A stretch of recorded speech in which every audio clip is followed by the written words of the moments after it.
Hello everyone. तो आज के इस वीडियो में हम देखने वाले हैं प्राचीन भारत के इतिहास। तो इतिहास तीन प्रकार के होते हैं: प्राचीन भारत के इतिहास, मध्यकालीन भारत का इतिहास और आधुनिक भारत का इतिहास। तो आज के इस वीडियो में हम केवल प्राचीन भारत के इतिहास को पढ़ेंगे। तो आइए हम अपना वीडियो को आज शुरू करते हैं। तो क्वेश्चन नंबर पहले देखते हैं। वह युग जब पत्थरों के औजार का उपयोग किए जाते थे उसको किस नाम से जाना जाता है? तो उस युग को जो है पाषाण युग के नाम से जाना जाता है। पाषाण युग को कितने भागों में विभाजित किया गया है? तो पाषाण युग को जो है तीन भागों में विभाजित किया गया है: पूरा पाषाण काल, मध्य पाषाण काल और नव पाषाण काल। पूरा पाषाण युग में मानवों ने आजीविका का मुख्य साधन क्या था? पूरा पाषाण युग में जो है मानवों का आजीविका का मुख्य साधन क्या था? तो वो शिकार और फल संग्रह पर निर्भर रहते थे। आइए अगला देखते हैं। पूरा पाषाण युग के मानव, जिन्हें आदि मानव भी कहा जाता है, उनके द्वारा प्रथम आविष्कार क्या किया गया था? तो आपको याद होगा कि आग जो है वह पूरा पाषाण के मानव ने ही खोजा था। तो अगला देखते हैं। पूरा पाषाण मानव द्वारा बनाया गया प्रथम महत्वपूर्ण औजार क्या था? तो सबसे पहला महत्वपूर्ण औजार जो था वह कुल्हाड़ी था। चलिए, पूरा पाषाण मानव अपने सभी औजार किससे बनाते थे? वो जो है वो कठोर पत्थर के बनाते थे। कुछ अगला देखते हैं। पूरा पाषाण युग के शैल चित्रों में सर्वाधिक चित्रांकन किसका हुआ है? तो पूरा पाषाण काल के जो शैल चित्रों में सर्वाधिक जो चित्र है वो पशुओं का मिला है। भारत में नव पाषाण काल ईसा पूर्व कितने वर्ष के बीच माना जाता गया है? भारत में जो है नवपाषाण युग ईसा पूर्व कितने वर्ष के बीच माना गया? तो 4000 ईसा पूर्व से लेकर 2000 ईसा पूर्व के बीच में माना गया है।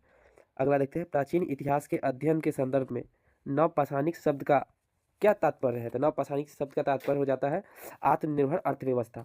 अगला देखते हैं। पशुपालन पालन व कृषि के बाद नवपाषाण युग का सर्वाधिक महत्वपूर्ण आविष्कार क्या था?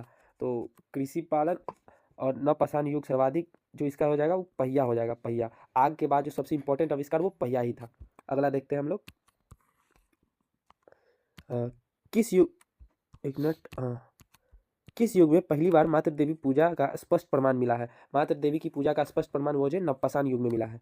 मिट्टी के बर्तन बनाने के लिए चाक का आविष्कार किस युग में हुआ था? तो वो हो जाएगा नवपाषाण युग में हुआ था।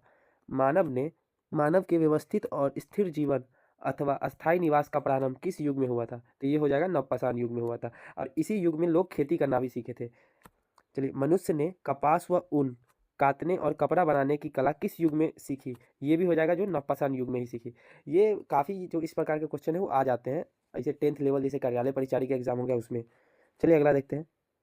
तांबे की खोज मानव ने किस युग में की? तांबे की खोज जो है मानव ने वो मध्य पाषाण युग में की थी। अच्छा, नेक्स्ट क्वेश्चन देखते हैं।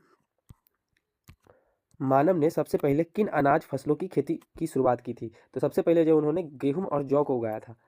चलिए अगला देखते हैं। आदि मानव ने सबसे पहले किस पशु को पालतू बनाया था? तो सबसे पहले उन्होंने कुत्ता को पालतू बनाया था। चित्रकारी का प्राचीनतम साक्ष्य कहाँ से प्राप्त हुआ है? तो चित्रकारी का जो प्राचीनतम साक्ष्य भीमबेटका से प्राप्त हुआ है जो मध्य प्रदेश में स्थित है। प्र- प्रागैतिहासिक अवशेषों का अध्ययन करने वाले शास्त्र कहलाते हैं, इसको आर्कियोलॉजी कहते हैं। मानव ने सबसे पहले किस धातु की खोज और उसके बाद उसका प्रयोग किया था? तो सबसे पहले जो है मानव ने तांबा का खोज किया था और इसका प्रयोग भी। भारत के किस राज्य में अब तक सबसे अधिक 200 ताम्रपाषाण कालीन बस्तियां का पता चला है? तो सबसे ज़्यादा जो है वो महाराष्ट्र में है। चलिए अगला देखते हैं। भारत का अब तक का सबसे बड़ा ताम्र निधिया का मतलब हो जाता है ताम्र उपकरणों के जखीरे, मतलब जहाँ पर यह ताम्र उपकरण जहाँ बनाया जाता है, लोहार का दुकान समझ सकते हो, वो कहाँ पाया गया है? तो गुंगेरिया, मध्य प्रदेश के जो गुंगेरिया नामक जगह है वहाँ पे पाया गया है। अगला देखते हैं। पाषाणिक शैल चित्रकला में मुख्य रूप से किसका चित्रांक मिलता है? ताम्र पाषाणिक शैल चित्रकला में भी मुख्य रूप से पशुओं का ही मिलता है, क्योंकि उस टाइम के लोगों को शायद पशु का चित्र बनाने का शौक होगा। चलिए देखते हैं अगला। हाँ, तो इसमें देखते हैं। ताम्रपाषाण युग के पतन में किस धातु ने योगदान दिया है? तो ये हो जाएगा कांसा। कांसा जो है सबसे ज़्यादा उपयोग हुआ है ताम्रपाषाण युग के पतन में। संभवतः ताम्रपाषाण काल में पूजनीय पशु था, मतलब ताम्रपाषाण काल में जो सबसे ज़्यादा पूजनीय पशु कौन था? तो वो हो जाएगा सांड। सांड जो था वो रेडियो कार्बन C14 जैसी नवीन विशेष पद्धति के अनुसार सिंधु सभ्यता की सर्वमान्य तिथि क्या निर्धारित की गई है? तो ये 2350 से लेकर 1750 ईसा पूर्व तक है। और बहुत सारी किताबों में ये 2350 की जगह 2500 ईसा पूर्व भी लिखा हुआ होता है, तो आप लोग देख लीजिएगा। अगला देखते हैं। हड़प्पा सभ्यता का सर्वप्रथम पता कब तथा किसके द्वारा हुआ था? तो 1921 में हुआ था और ये दयाराम साहनी जी थे, उनके द्वारा हुआ था। चलिए अगला देखते हैं। हड़प्पा सभ्यता के पूर्वावशेष सर्वप्रथम कहाँ पाए गए थे? तो हड़प्पा सभ्यता के जो पूर्वावशेष थे वो हड़प्पा में ही पाए गए थे। हड़प्पा सभ्यता मतलब सिंधु घाटी सभ्यता है। सिंधु घाटी सभ्यता का जो प्रथम शहर था वो हड़प्पा खोजा गया, इसीलिए उसको हड़प्पा सभ्यता भी कहते हैं। तो कंफ्यूज मत होइएगा इसमें। अगला क्वेश्चन देखते हैं। हड़प्पा सभ्यता के नगर व कस्बे किस आकार के विशाल खंडों में विभाजित थे? तो वो आयताकार आकार में थे। हड़प्पा सभ्यता का दूसरा प्रमुख पुरास्थल था, हड़प्पा सभ्यता का जो दूसरा सबसे इंपॉर्टेंट शहर था वो था मोहनजोदड़ो। हड़प्पा सभ्यता का सबसे पूर्व में स्थित पुरास्थल, हड़प्पा सभ्यता का सबसे पूर्व में स्थित वो हो जाएगा आलमगीरपुर हो जाएगा, आलमगीरपुर। और नेक्स्ट देखते हैं हड़प्पा सभ्यता का सबसे पश्चिम में स्थित पुरास्थल कौन सा है? तो ये हो जाएगा सुतका गंडोर, जो अभी पाकिस्तान में है। चलिए आगे का देखते हैं। सुतका गंडोर किस नदी के किनारे स्थित है? तो सुतका गंडोर जो है वो दास नदी के किनारे स्थित है।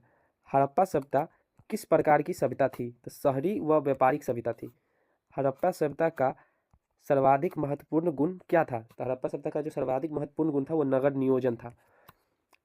किस हड़प्पा पुरास्थल से नक्काशीदार कच्ची ईंटों द्वारा निर्मित भवन का साक्ष्य मिला है? मतलब किस हड़प्पा पुरास्थल से नक्काशीदार कच्चे ईंटों द्वारा निर्मित भवन का साक्ष्य मिला है? तो वो हो जाएगा कालीबंगा। और अगला देखते हैं। हड़प्पा सभ्यता का एकमात्र पूरा स्थल जहाँ के मकानों के दरवाजे और खिड़कियाँ मुख्य सड़क की ओर खुली रहती थी, तो ये हो जाएगा लोथल, लोथल में।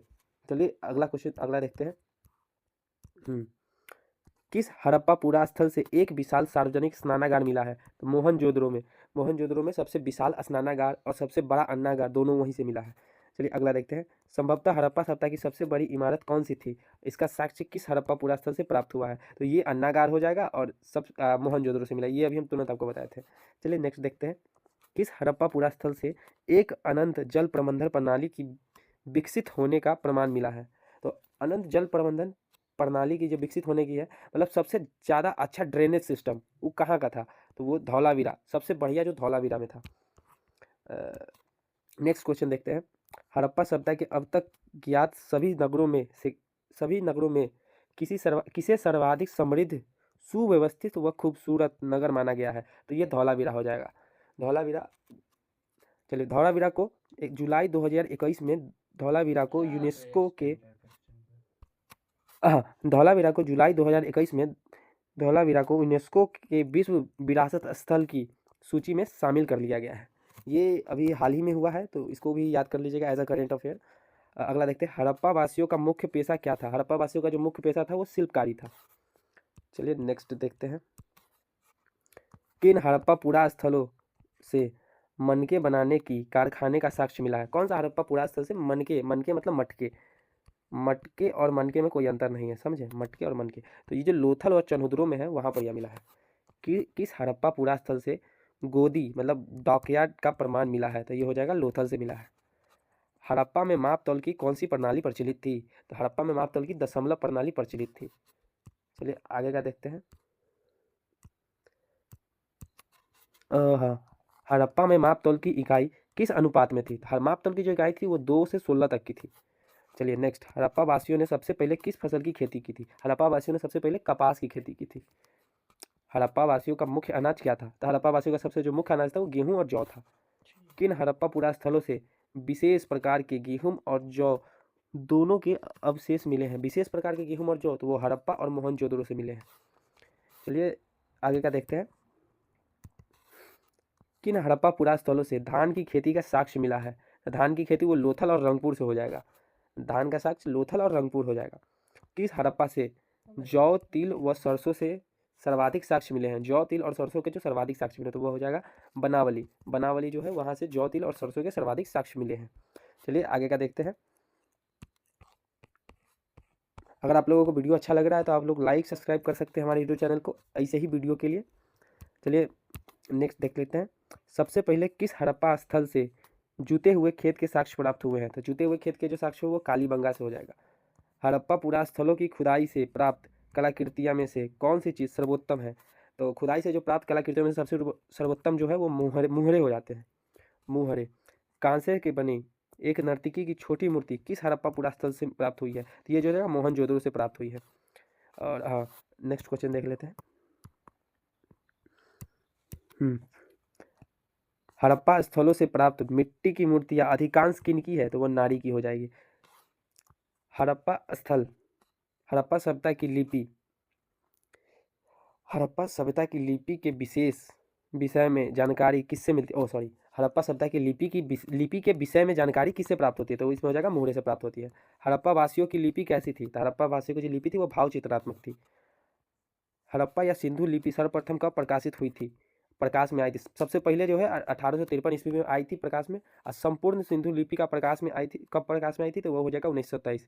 मतलब 1853 में पता चला था कि ऐसा कोई लिपि भी है, और 1923 में जो है वो पूरा लिपि उसको मतलब उसको पूरा प्रकाश में ला दिया गया। चलिए अगला देखते हैं। सिंधु लिपि किस ओर से किस ओर लिखी जाती थी? सिंधु लिपि जो थी वो दाईं से लेके बाईं और फिर बाईं से लेके दाईं, मतलब एक लाइन दाईं से बाईं और दूसरा फिर बाईं से दाएं। हड़प्पा सभ्यता में किसकी उपासना सर्वाधिक प्रचलित थी? हड़प्पा सभ्यता जो थी उसमें जो है मातृ देवी की उपासना सर्वाधिक प्रचलित थी। चलो, किन हड़प्पा पुरा स्थलों से यज्ञ मतलब हवन कुंड या अग्नि कुंड वेदियां प्राप्त हुई हैं? तो इसका जो होगा हड़प्पा हो जाएगा, लोथल और कालीबंगा, ये तीनों से जो हवन कुंड और अग्नि कुंड प्राप्त हुए हैं। चलिए अगला देख लेते हैं। किस हड़प्पा कालीन पुरास्थल से प्राप्त एक मुद्रा में शिव और आद्य में पशुपत रूप का चित्रित किया गया है? मतलब किस हड़प्पा कालीन पुरास्थल से प्राप्त एक मुद्रा में शिव के आद्य रूप या पशुपत रूप को चित्रित किया गया था? यह मोहनजोदड़ो में प्राप्त हुआ था। हड़प्पा वासियों का पवित्रतम वृक्ष क्या था? तो उसका हो जाएगा पीपल था। हड़प्पा वासी किस पशु को सर्वाधिक पवित्र मानते थे? तो कुंवर वाला सांड को जो है वो लोग बहुत पवित्र मानते थे। किस हड़प्पा स्थल से पुजारी का प्रस्तर पत्थर की मूर्ति प्राप्त हुई है? मतलब प्रस्तर का मतलब होता है पत्थर की मूर्ति, वो प्राप्त हुई था हड़प्पा में हो जाएगा। चलिए आगे का देखते हैं। हड़प्पा समाज किस प्रकार का था? तो हड़प्पा समाज जो थे वो मातृसत्तात्मक था। भारतीय प्रागैतिहासिक पुरातत्व का जनक किसे कहा जाता है? तो ये हो जाएगा अलेक्जेंडर कनिंघम को कहा जाता है। भारत में स्वतंत्रता के बाद सर्वप्रथम किस हड़प्पा पुरास्थल की खुदाई की गई थी? तो भारत में जो है स्वतंत्रता के बाद सर्वप्रथम रोपड़ की जो है खुदाई की गई थी। स्वतंत्रता प्राप्ति के बाद हड़प्पा सभ्यता के सर्वाधिक स्थल भारत के किस राज्य में खोजे गए? तो ये जो हो जाएगा गुजरात में खोजे गए हैं। चलिए अगला देखते हैं। भारत में स्थित सबसे बड़ा हड़प्पा पुरास्थल है? तो भारत में स्थित जो सबसे बड़ा हड़प्पा स्थल वो धौलावीरा हो जाएगा। किस हड़प्पा पुरास्थल को मृतकों का या फिर मुर्दों का टीला भी कहा जाता था तथा सिंध का निखिलिस्तान उपनाम में से भी जाना जाता है? मतलब सिंध का निखिलिस्तान से भी जाना जाता है, वो मोहनजोदड़ो हो जाएगा। हड़प्पा सभ्यता की किस युग की सभ्यता माना जाता है? मतलब हड़प्पा सभ्यता को किस युग की सभ्यता माना जाता है? कांस्य युग की हो जाएगी। किन हड़प्पा पुरा स्थलों से घोड़े की हड्डी प्राप्त हुई है? तो घोड़े की हड्डी जो है वो लोथल, सुरकोटदा व कालीबंगा से प्राप्त हुई है। चलिए नेक्स्ट देखते हैं। किस हड़प्पा पुरा स्थल को लघु हड़प्पा कहा जाता है? तो वो हो जाएगा लोथल। लोथल को जो है लघु हड़प्पा भी कहा जाता है। सर्वप्रथम किसने सिंधु सभ्यता को हड़प्पा सभ्यता का नाम दिया था? तो ये जगह sir John Marshall. Sir John Marshall ने जो है वो सिंधु सभ्यता को हड़प्पा सभ्यता कहा था। विद्वानों ने वैदिक, अब यहाँ से जो है हम लोग वैदिक काल के, यहाँ तक सिंधु सभ्यता खत्म हो गया, यहाँ से जो है हम लोग वैदिक काल के बारे में पढ़ेंगे। तो देखते हैं विद्वानों ने वैदिक काल का विभाजन कितने भागों में किया है? तो 2 भागों में किया है।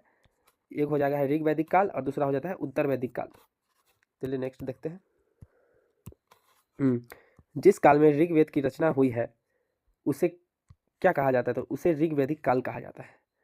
कब से कब तक के काल को ऋग्वैदिक काल माना गया है? तो 1500 से लेकर 1000 ईसा पूर्व तक के 1500 से 1000 ईसा पूर्व के बीच के जो काल है उसको ऋग्वैदिक काल कहा गया है।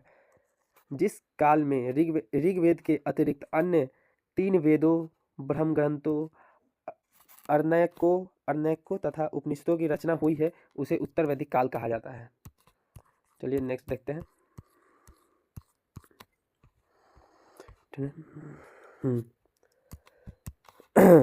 कब से कब तक के काल को उत्तर वैदिक काल माना गया है? तो 1000 ईसा पूर्व से लेकर 600 ईसा पूर्व तक के काल को उत्तर वैदिक काल माना गया है। देखो, वैदिक कालीन भारत के निवासियों को क्या कहा जाता था? तो इसको आर्य कहा जाता था। आर्यों के मूल निवास संबंधित सर्वाधिक मान्यता सिद्धांत के अनुसार आर्यों का मूल निवास कहाँ था? मतलब वो जो आर्य थे वो कहाँ थे, तो वो मध्य एशिया में बहुत ज़्यादा पाया जाता, उनका साक्ष्य मिला है। चलिए आगे का देखते हैं। आर्यों के मूल निवास संबंधित सर्वाधिक मान्य सिद्धांत मध्य एशिया का सिद्धांत किस विद्वान के द्वारा दिया गया है? मतलब जो जिस सिद्धांत के द्वारा आर्यों के बारे में पता चलता है वो मध्य एशिया का सिद्धांत किस विद्वान के द्वारा दिया गया है, तो वो हो जाएंगे प्रोफेसर मैक्स मुलर के द्वारा दिया गया है। आर्य शब्द तथा आर्यों के विषय में प्रारंभिक जानकारी किससे मिलती है, तो सबसे पहले जो इनकी जानकारी मिलती है वो ऋग्वेद से मिलती है। चलिए अगला देखते हैं। आर्य शब्द का अर्थ क्या होता है, तो आर्य शब्द का अर्थ होता है श्रेष्ठ या उच्च वंश। आर्य की भाषा क्या थी, आर्य जो थे उनकी भाषा जो संस्कृत थी। भारत आने वाले भारत आने वाले आर्य क्या कहलाते थे, तो भारत आने वाले आर्य इंडो आर्य कहलाते थे। आर्य भारत में सबसे पहले कहाँ बसे थे, तो अभी के पंजाब में बसे थे। उस टाइप में के उस पंजाब का जो नाम था पुराना वाला वो था सप्त सैधव प्रदेश, सप्त सैधव प्रदेश था, ये भी याद कर सकते हैं। वैदिक समाज कितने वर्गों में विभाजित था, वैदिक समाज जो था वो 4 वर्ग में विभाजित था। ब्राह्मण ब्राह्मण था, क्षत्रिय था, वैश्य और शूद्र। चलिए आगे का देखते हैं। आरंभ में अर्थात ऋग्वैदिक काल में समाज का वर्गीकरण किस आधार पर होता था, तो समाज का जो वर्गीकरण है वो ऋग्वैदिक काल में जो था वो व्यवसाय के आधार पर होता था। लेकिन कालांतर में अर्थात उत्तर वैदिक काल में जो है समाज का वर्गीकरण वो जन्म के आधार पर होने लगा। वैदिक काल में लेन देन तथा व्यापार की कौन सी प्रणाली प्रचलित थी, तो इसको हो जाएगा वस्तुत विनिमय, मतलब बार्टर सिस्टम, एक सामान के बदले दूसरे सामान। चलिए अगला देखते हैं। वैदिक काल में शिक्षा कहाँ दी जाती थी, तो वैदिक काल में जो है वो शिक्षा कहाँ तक गुरुकुल में दी जाती थी। ऋग्वैदिक काल में आर्यों के सर्वाधिक प्रिय देवता कौन थे, ऋग्वैदिक काल में जो आर्य के सर्वाधिक प्रिय देवता वो जो इंद्र थे। कालांतर में अर्थात उत्तर वैदिक काल में आर्यों के सर्वाधिक प्रिय देवता कौन बन गए थे, तो ये जो प्रजापति थे वो जो प्रजापति बन गए थे। ऋग्वैदिक काल में याद रखिएगा इंद्र थे और उत्तर वैदिक काल में प्रजापति थे। चलिए उत्तर वैदिक काल धार्मिक क्रियाओं के मुख्य कार्य क्या थे, उत्तर वैदिक कालीन धार्मिक क्रियाओं के मुख्य कार्य क्या थे, तो वो यज्ञ हो जाएगा। चलिए अगला देख लेते हैं। ऋग्वेद में किस नदी को सबसे पवित्र माना गया है, तो ऋग्वेद में जो है सरस्वती नदी को सबसे पवित्र माना गया है। वैदिक काल में ऋण देकर ब्याज लेने वाले व्यक्ति को क्या कहा जाता था, तो उनको कहा जाता था वेकनॉट, जिसको आप हिंदी में सूदखोर भी बोल सकते हैं। और एक शपथ ब्राह्मण के ऋण देने वाले को शपथ ब्राह्मण एक ग्रंथ है, उसमें ऋण देने वाले को कुशीदीन कहा गया है। चलिए अगला देखते हैं। वैदिक काल में राजनीतिक शक्ति बढ़ाने हेतु किया जाने वाला यज्ञ क्या था, तो अश्वमेध यज्ञ था। राजनीतिक शक्ति बढ़ाने के लिए अश्वमेध यज्ञ, और वैदिक काल में शौर्य प्रदर्शन व मनोरंजनार्थ किया जाने वाला यज्ञ जो था वो वाजपेयी यज्ञ था। तो वाजपेयी को आप बीजेपी से याद कर सकते हो, बीजेपी, तो इसको याद कर लो, हम ऐसे याद किए थे। चलो नेक्स्ट देखते हैं। 6ठी शताब्दी ईसा पूर्व महाजनपदों की कुल संख्या कितनी थी, तो 6ठी शताब्दी ईसा पूर्व में जो महाजनपदों की संख्या थी वो 16 थी। महाजनपद से ज़्यादा सवाल पूछा नहीं जाता था, तो इसमें इस वाले में ज़्यादा है नहीं, 1 2 3 क्वेश्चन मिल जाएंगे वो बहुत से बहुत। तो अभी यहाँ से हमारा जो है वो वैदिक काल वाला खत्म हो गया सब चीज़, और यहाँ से महाजनपद और महाजनपद भी आगे खत्म हो जाएगा, उसके बाद मगध सम्राट शुरू होगा। के लिए देखते हैं अगला।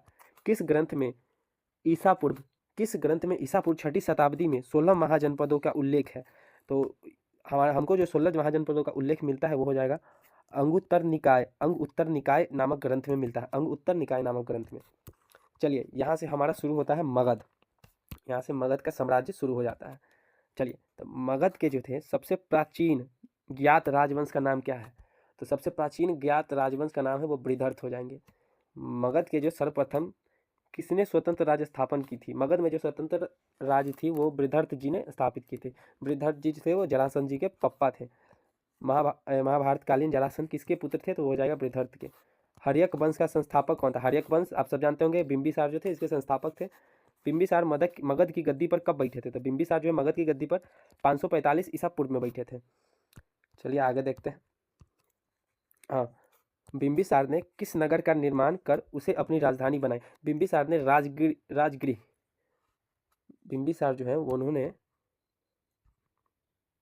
हाँ बिंबिसार जो है उन्होंने राजगिरी को जो है अपना राजधानी बनाया था। बिंबिसार की पहली धर्मपत्नी कौशला देवी किस कौशल नरेश की बहन थी, तो वो हो जाएगा प्रसेनजित जो थे वो कौशल नरेश थे और उनकी बहन जो थी कौशला देवी थी, जो बिंबिसार की पहली पत्नी थी। चलिए नेक्स्ट देखते हैं, बिंबिसार किस धर्म का अनुयायी था? तो बिंबिसार जो थे वो बौद्ध धर्म का अनुयायी था। चलिए नेक्स्ट देख लेते हैं।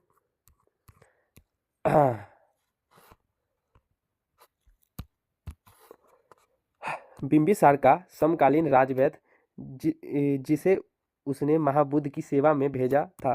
बिंबिसार का समकालीन राजवैद्य जिसे उसने महाबुद्ध की सेवा में भेजा था, तो वो था जीवक। बिंबिसार द्वारा अवंती के जिस पांडु रोग मतलब जॉन्डिस बोल सकते हो पीड़ित शासक को चिकित्सा के लिए अपने राजवैद्य जीवक को भेजा गया था, वह अवंती शासक था प्रघोत। प्रघोत के जो राजा थे उनको जॉन्डिस हो गया था, तो वो मरने के कगार पर थे, तो बिंबिसार ने अपने राजवैद्य जीवक को भेजकर उनकी जान बचाई थी। चलिए नेक्स्ट देखते हैं। 493 ईसा पूर्व में बिंबिसार की हत्या कर मगध की गद्दी पर कौन बैठा? तो अजातशत्रु। अजातशत्रु जो थे वो बिंबिसार के ही पुत्र थे और अपने पापा मतलब अपने पिताजी को मारकर इन्होंने गद्दी पर कब्जा कब कर लिया? तो 493 ईसा पूर्व में कर लिया। चलिए नेक्स्ट देखते हैं। अजातशत्रु का उपनाम क्या था? तो अजातशत्रु का उपनाम जो था वो कुनिक था, कुनिक। अजातशत्रु किस धर्म का अनुयायी था? तो ये हो जाएगा जैन धर्म। ये जैन धर्म का इसलिए था क्योंकि जो बिंबिसार की दूसरी पत्नी थी वो जैन धर्म की थी और ये अजातशत्रु जो है वो वही दूसरी पत्नी से है। चलिए देखते हैं नेक्स्ट क्वेश्चन। 461 ईसा पूर्व में कौन अजातशत्रु की हत्या कर मगध की गद्दी पे बैठ गया? तो 461 ईसा पूर्व में जो उदयन था उसने अजातशत्रु की हत्या कर दिया और ये जो उदयन है वो अजातशत्रु का पुत्र है, तो इसने भी अपने पापा को मार के अपने गद्दी पे बैठ गया। तो चलिए नेक्स्ट देखते हैं। राजपाट बहुत दिक्कत वाला चीज़ है। हो अजातशत्रु के पुत्र उदयन ने अपनी राजधानी कहाँ स्थापित की? स्थानांतरित की, मतलब स्थापित नहीं, स्थानांतरित मतलब बदला। पहले उसके पप्पा दादा जो थे वो राजगिरी के थे, इसने पाटलिपुत्र को अपनी राजधानी बनाई। उदयन किस धर्म का अनुयायी था? तो ये भी जैन धर्म का था। अरे ये भी तो जैन, क्योंकि अजातशत्रु इसका पाऊ जैन धर्म का, तो ये भी जैन धर्म का। उदयन के शासनकाल की सर्वाधिक महत्वपूर्ण घटना मतलब उदयन की शासनकाल का सर्वाधिक महत्वपूर्ण घटना क्या थी जिससे मगध उत्तर भारत का सबसे अधिक विशाल एवं शक्तिशाली साम्राज्य बन गया? तो इसकी जो थी वो अवंती का मगध में विलय। ये अवंती वही है जो राजा प्रघोत का था, उसको मगध में विलय करा दिया, मतलब मिला दिया। चलिए अगला देखते हैं। उदयन का पुत्र जो उसका उत्तराधिकारी बना वो था कौन? था नागदशक। 412 ईसा पूर्व में किसने हर्यक वंश के अंतिम शासक नागदशक को उपध्वस्त कर मगध में शिशुनाग वंश की स्थापना की थी? तो ये नागदशक जो थे वो उदयन के पुत्र थे, मतलब हर्यक वंश के सबसे अंतिम शासक थे। इसको इन्हीं के सेनापति ने देखिए नागदशक का मंत्री जी थे, सेनापति ने मार के शिशुनाग वंश का स्थापना किया और सेनापति का नाम था शिशुनाग। चलिए नेक्स्ट क्वेश्चन देखते हैं। शिशुनाग वंश का प्रथम शासक शिशुनाग ने अपनी राजधानी पाटलिपुत्र से कहाँ स्थापित की? तो शिशुनाग जी जो थे, शिशुनाग वंश के जो प्रथम शासक शिशुनाग थे, उन्होंने अपनी राजधानी पाटलिपुत्र से वैशाली कर दी थी। और शिशुनाग का पुत्र जो उसका उत्तराधिकारी बना वो था कौन? कला अशोक। तो कला अशोक ने अपनी राजधानी वैशाली से पुनः कहाँ स्थानांतरित की? तो यह हो जाएगा पाटलिपुत्र, मतलब वैशाली से वापस पाटलिपुत्र। चलिए अगला देखते हैं। शिशुनाग वंश का अंतिम शासक किसे माना जाता है? तो शिशुनाग वंश का जो अंतिम शासक है वह नंदीवर्धन को माना जाता है। चलिए नंदीवर्धन। नंद वंश का संस्थापक किसे माना जाता है? नंद वंश बाप रे, नंद वंश जो है उनका संस्थापक जो है वह महापद्म नंद को माना जाता है। और महापद्म नंद द्वारा विजित प्रमुख राज्य कौन कौन थे? तो कुरु, पांचाल, मिथिला, कलिंग। और सबसे ज़्यादा जो मगध का मतलब विस्तार हुआ वो महापद्म नंद जी द्वारा ही किया गया है। चलिए नंद वंश का सबसे अंतिम शासक कौन हुआ? तो नंद वंश का सबसे अंतिम शासक जो था वो धनानंद जी थे, धनानंद थे। धनानंद के शासन काल में किस यूनानी शासक का मगध पर आक्रमण हुआ था? तो धनानंद के शासन काल में जो है सिकंदर का आक्रमण हुआ था। धनानंद को युद्ध में पराजित कर किसने मौर्य वंश की स्थापना की थी? तो मौर्य वंश की स्थापना वो है चंद्रगुप्त मौर्य ने की थी। हाँ चलिए, मगध साम्राज्य के विस्तार की शुरुआत किस विजय से हुई और किस विजय से इसका अंत हुआ? मतलब मगध साम्राज्य का जो विस्तार का शुरुआत हुआ वो किस राज्य को जीतने से हुआ और सबसे अंतिम जो होता है मतलब किस राज्य को जीतकर इसका अंत हो गया, मतलब उसके बाद कोई और नहीं जीता। तो सबसे पहला हो जाएगा अंग को जीतने से हुआ इसका शुरुआत। और कलिंग, राजा जो अशोक थे, आपने सुना होगा कि कलिंग का जो युद्ध लड़ने के बाद राजा अशोक ने बौद्ध धर्म का अपना लिया था और तलवार छोड़ दिया था, मतलब लड़ाई पीट नहीं कर रहे थे। तो उसके बाद जो मगध का विस्तृत नहीं हुआ। चलिए, मगध पर शासन करने वाला पहला गैर क्षत्रिय राजवंश कौन था? तो मगध पर जो शासन करना सबसे पहला गैर क्षत्रिय राजवंश था वो था शिशुनाग वंश। चलिए, पाटलिपुत्र किन नदियों के संगम पर बसा था? पाटलिपुत्र जो है वो सोन व गंगा नदी के संगम पर बसा है। चलिए नेक्स्ट देख लेते हैं।